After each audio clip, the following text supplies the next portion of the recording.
Yo, what's up guys? JP back at you once again with another mixed martial arts related video.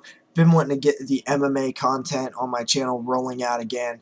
I'm a very big fan of MMA, and what better time than to start covering some MMA than right now, because there's some really stacked events coming up soon. UFC 187 I cannot wait for, but tonight we're going to talk about UFC 185. We have Anthony Showtime Pettis defending his belt for the second time, this time against Rafael dos Anjos. And of course we got Carla Esparza defending her belt for the first time against Joanna Jędrzejczyk. And this should be really fun. This card's pretty stacked. We're going to start at the very bottom and work our way through the entire card. We're going to start in the Fight Pass prelims, where we have Larissa Pacheco facing Germaine de Randamine. And I was never really impressed with Germaine. I believe she's 1-1 in the UFC. Both of her fights came in 2013, so not very active. She's 4-3. She did defeat Julie Kedzie via split decision, and she went on to lose to, I believe, Amanda Nunes by TKO. I don't really remember those fights too well. I believe Germaine was a kickboxer turned MMA fighter. I've just really not been impressed with her. I think she's not going to stay relevant in the UFC women's bantamweight division. I think this is probably going to be her last fight. Larissa, on the other hand, very young. She's only 20 years old. She came into the UFC 10-0, and then she dropped a fight to Jessica Andrade via guillotine choke. So I think she's going to learn a lot from this. I'm not too familiar with her skill level, but she seems young enough, and I'm more picking her based on the fact that I'm not impressed with Germaine than being impressed with Larissa. So Larissa by decision. Then we move on to the second fight, which is Jake Lindsay versus Joseph Duffy. Now, I am not overly familiar with either of these fighters. I actually don't even know Joseph Duffy. He's obviously making his UFC debut, but he has beat Conor McGregor in the past. The man who, the Irish sensation superstar who's going to be fighting Jose Aldo for the featherweight title, once fought a lightweight, where he actually lost. His last loss was against Joseph Duffy. So, if anything, that adds some value to Joseph Duffy, and he probably has a lot of pressure, and, it should be an interesting fight. On the other hand, Jake Lindsay, he was 9-0 when he entered the UFC. He lost a TKO fight to John Tuck, and then lost to Olivier, who was, I believe, a member of Team Canada in Tough Smashes, or Tough Canada versus Australia, or whatever it was. So yeah, I really don't know this guy. I'm gonna go with Joseph Duffy just based on name here, and what he was able to beat Conor McGregor. I'm sure it was a different Conor McGregor. I believe that Joseph Duffy was a pro boxer, so I think he was doing the MMA thing, and then I think he went like something in O in professional boxing, and then came back to MMA. Don't quote me on that. I think that's just what I heard before. Not 100% sure. So we're going with Joseph Duffy on this one, making his UFC debut. Then we have Sergio Pettis facing Ryan Benoit. Sergio is one of these fighters who is expected to just live up to so much hype. The younger brother of Anthony Pettis, and Sergio is somebody who I actually won some money on when he was facing Alex Caceres, and he was 10-0 at the time, and coming into the UFC, he'd won his debut. He was fighting Alex Caceres, who I thought was very crafty, very tough kid, and very underrated in that fight. So I threw some money on Caceres, and ended up winning some dough off of that fight. Even though Pettis kind of was in control of the fight for the most part, he did make a mistake and got his back taken, and it was a rear naked choke for Caceres. But since then, I thought Pettis looked decent. He's dropping from bantamweight down to flyweight, where he fought before he entered the UFC. I think this is a good move. I think he can make a name for himself better at flyweight. Yeah, he's growing still. Yeah, he's kind of going into his body, but as long as he can still make the weight at flyweight, I think he should go for it, man. He could definitely make some noise there, especially if he continues to get better.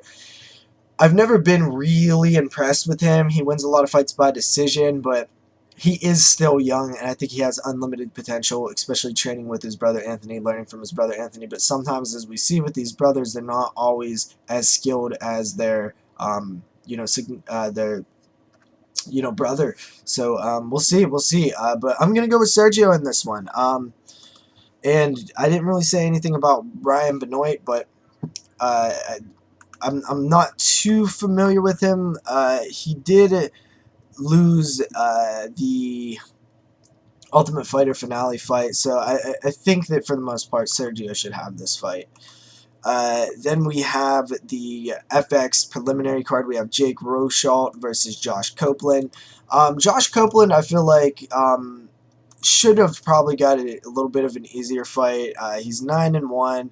He lost his UFC debut against Magomedov. And Jared Rosholt is, I believe, I don't know if he was an Olympic wrestler or just a really successful wrestler. But he's definitely done really well for the most part. He came into the UFC. He won a couple of fights. He did get knocked out. I want to say that he was controlling the fight by Olenek, but he ended up getting knocked out. I can't really remember it. I think Jared Rosholt should definitely win this fight. He's kind of a boring heavyweight. For being a heavyweight, he doesn't really throw a lot of punches. He is a wrestler. He does a lot of grinding out.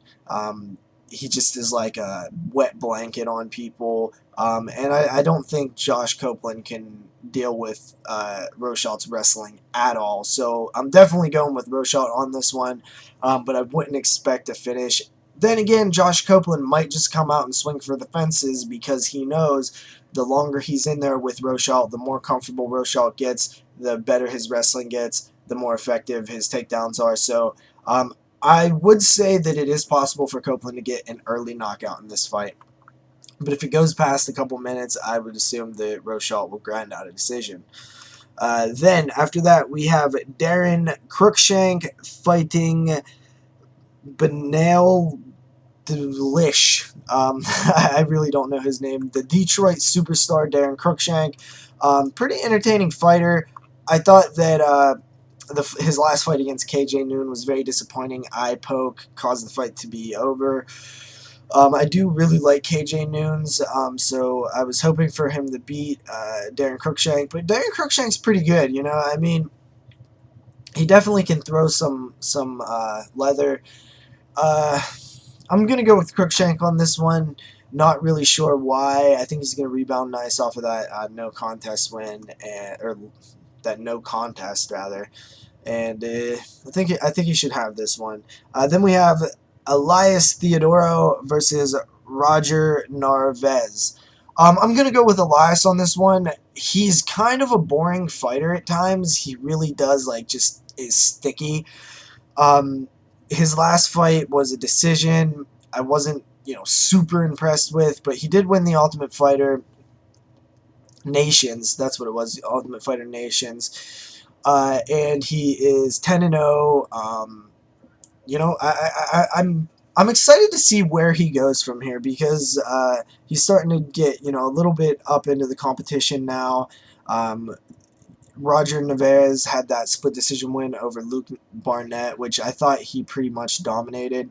I don't remember it being a split in terms of my judging. But then again, I could be mixing it up with another fight. I'm going to go with Theodoro on this one. I think he has the better potential. He's not really looked bad, just not too exciting. Then after that, we have the main event of the prelims, and that is Ross Pearson versus Sam Stout. Ross Pearson, I used to be pretty high on. I thought he was going to be a great, young prospect. He's only 30 years old, but for some reason it feels like he has a lot of miles on him, which he really does. I mean, he's had a lot of fights in the UFC. He won the Ultimate Fighter that was coached by Dan Henderson and Michael Bisping, I believe. That was back in 2009. So yeah, I mean his record's pretty spotty as of late. Lost a decision to Diego Sanchez, then TKO's Gray Maynard, and then that decision he lost to Diego though was definitely a kind of a robbery if I remember correctly.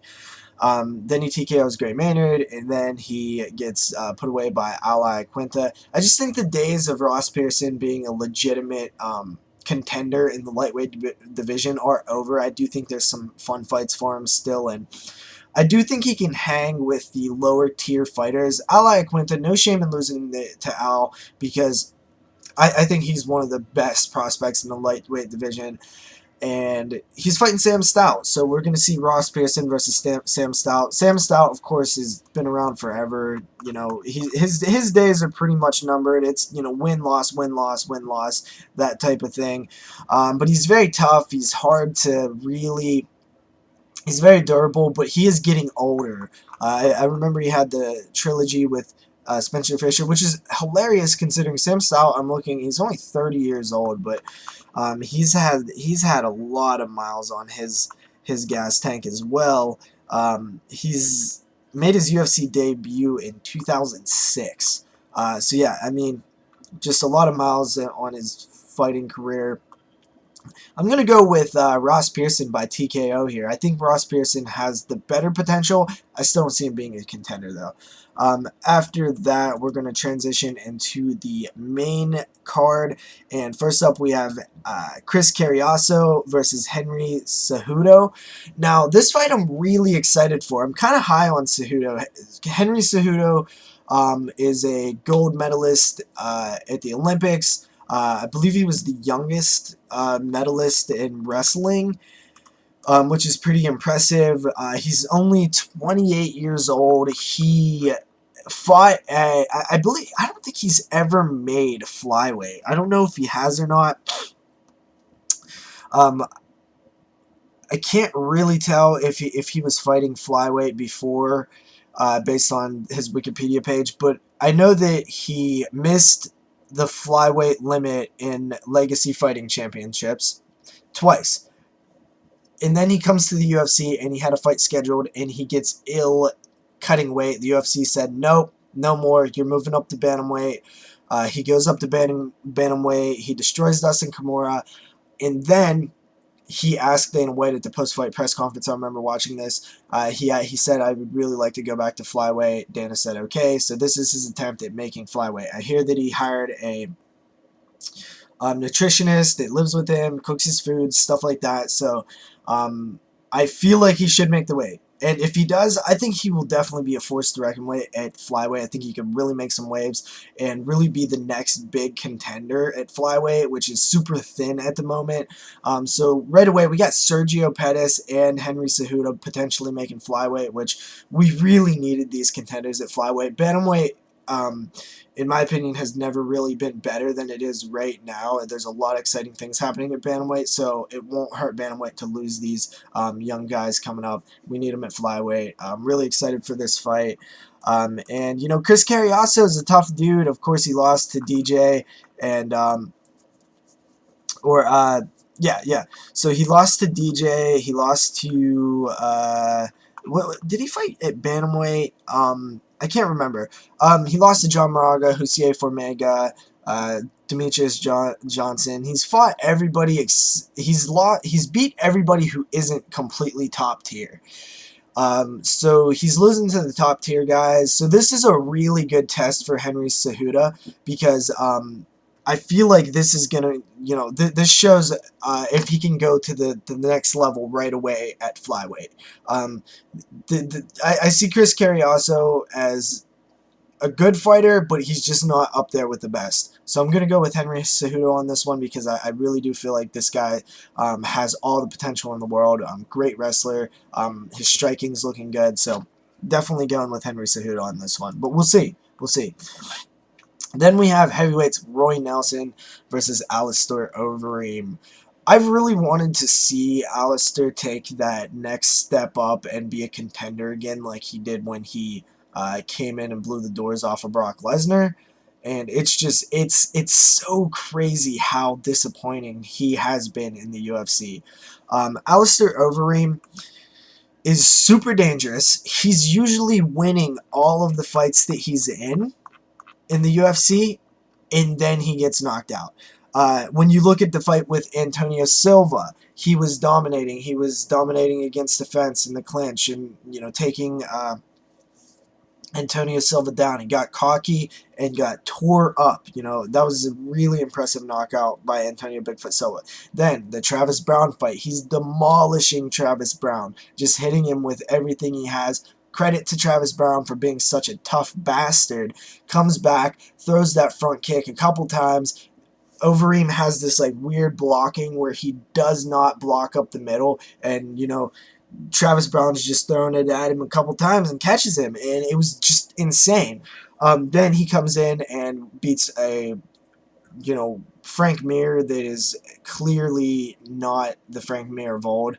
And then he fights Ben Rothwell, and he's winning that fight too. He's staying on the outside, but it just, Ben Rothwell just kept coming in and just got him. He clocked him. So, I mean, it's crazy. Of course, he beat Stefan Struve, which was a good win, a great win for Alistair Overeem. Now we have Roy Nelson, who's great at coming on the inside and catching guys with that overhand right, which seems like it should be night for Alistair Overeem, because Alistair Overeem, I believe, has absorbed more knockouts than anybody in the UFC right now, or at least the heavyweight division. I mean, the guy's been getting knocked out forever. And Roy Nelson is one of the most durable guys. Granted, he got knocked out by Mark Hunt recently, which was pretty crazy to see that. But he usually can hold it together. I really don't know what's going to happen in this fight. My gut tells me Overeem is going to put it all together and it's going to work out for him. But then again, it's just like your brain tells you that, okay, Roy Nelson's very durable and Overeem is not. One of these guys, it's just, I don't know. I'm going to go with Alistair Overeem by knockout, I guess.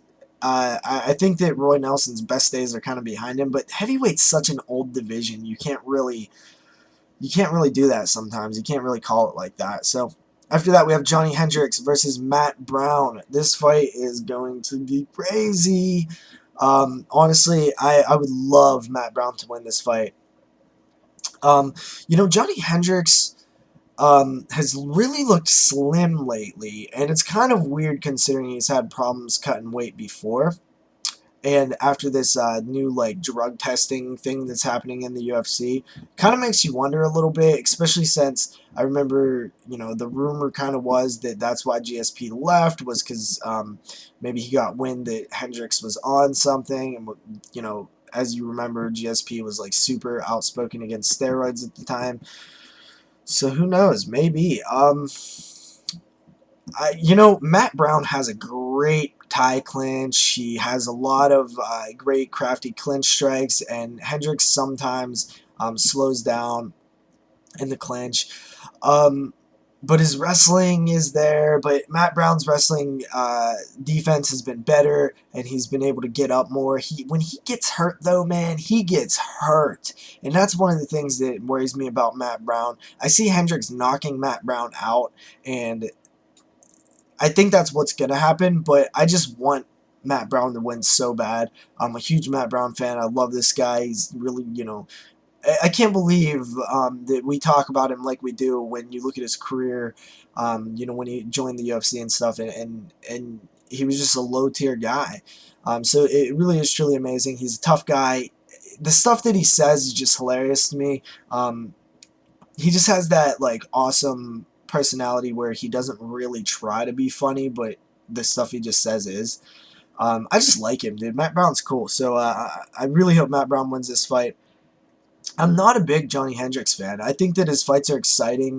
The battles he had with Robbie Lawler. It was funny because I thought that Robbie won the first fight, and I thought that Hendricks won the second fight, and we know that it was the opposite on both times. So yeah, I'm super excited for this fight. I really don't know what's gonna happen. Probably Hendricks knockout Brown, but I'm hoping Brown knocks out Hendricks. We'll see. After that, we have women's strawweights: Carla Esparza versus Joanna Jędrzejczyk. I really like Joanna. She's awesome. She's a high volume striker.